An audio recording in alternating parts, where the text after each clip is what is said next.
Hello प्यारे बच्चों, आज मैं लेकर आई हूँ सामाजिक विज्ञान 8 ग्रेड अभ्यास पुस्तिका कक्षा 7 अध्याय 9 का प्रश्न उत्तर आपके अध्याय 9 में है नए साम्राज्य और राज्य। चलते हैं प्रश्न की ओर। पहला प्रश्न आता है आपका, गुप्त वंश के प्रथम शासक थे। ऑप्शन में दिया है चंद्रगुप्त द्वितीय, समुद्रगुप्त, चंद्रगुप्त, स्कंदगुप्त। इसका सही उत्तर होगा सी नंबर, चंद्रगुप्त। नेक्स्ट है आपका, चीनी तीर्थयात्री स्वान किसके शासनकाल में भारत आए थे? तो इसका राइट आंसर हो जाएगा हर्षवर्धन। इसके बाद नेक्स्ट है आपका प्रश्न क्रमांक तीसरा, पल्लव काल में नगरम शब्द किसके लिए प्रयोग में लाया जाता था?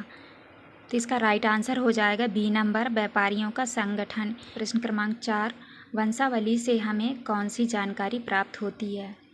उत्तर है वंशावली से राजाओं के पूर्वजों के बारे में जानकारी मिलती है। इसके बाद नेक्स्ट है आपका प्रश्न क्रमांक 5वां, हर्षचरित के लेखक कौन थे? इसमें किस शासक के बारे में जानकारी मिलती है? हर्षवर्धन के लेखक बाणभट्ट थे। इसमें हर्षवर्धन के बारे में जानकारी प्राप्त होती है।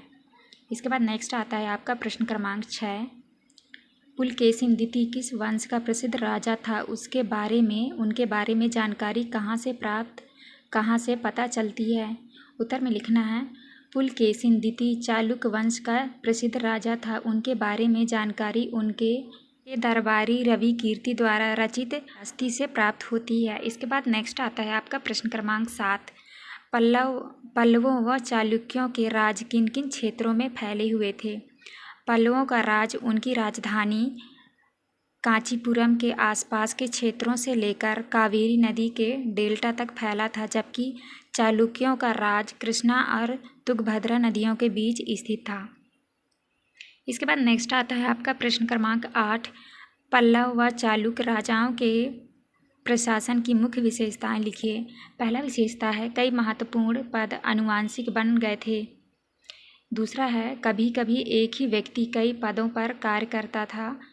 तीसरा है संभवतः वहाँ के स्थानीय प्रशासन में प्रमुख व्यक्तियों का बहुत बोलबाला था। इसके बाद नेक्स्ट आता है आपका प्रश्न क्रमांक 9वां, इस काल की सैनिक व्यवस्था के बारे में विवरण लिखिए। इस काल में अभी भी पुराने राजाओं की तरह एक सुसंगठित सेना रखते थे, जिसमें हाथी, रथ, घुड़सवार और पैदल सिपाही होते थे। इसके बाद नेक्स्ट आता है आपका प्रश्न क्रमांक 10वां, पल्लव काल में सभा से क्या आशय था? ये अपना कार्य किस प्रकार करती थी? उत्तर में लिखना है पल्लव काल में सभा से आशय ब्राह्मण भूस्वामियों के संगठन से था। ये सभाएं उन समितियों के जरिए सिंचाई, खेतीबाड़ी से जुड़े विभिन्न काम, सड़क निर्माण, स्थानीय मंदिरों की देखभाल आदि का काम करती थी। नेक्स्ट आता है आपका प्रश्न क्रमांक 11, पल्लवों व चालुक्यों के राज्यों को किस वंश के राजाओं द्वारा समाप्त किया? उत्तर में लिखना है पल्लवों व चालुक्यों के राज्यों को अनंततः राष्ट्रकूट तथा चोल वंशों ने समाप्त कर दिया।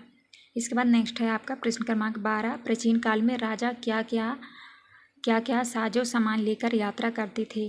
हथियार, रोजमर्रा की चीज़ें जैसे बर्तन, असबाब, खाने पीने का सामान आदि। इसके बाद नेक्स्ट है आपका प्रश्न क्रमांक 13, इस काल से जनसाधारण से संबंधित जानकारी किन साधनों से प्राप्त होती है?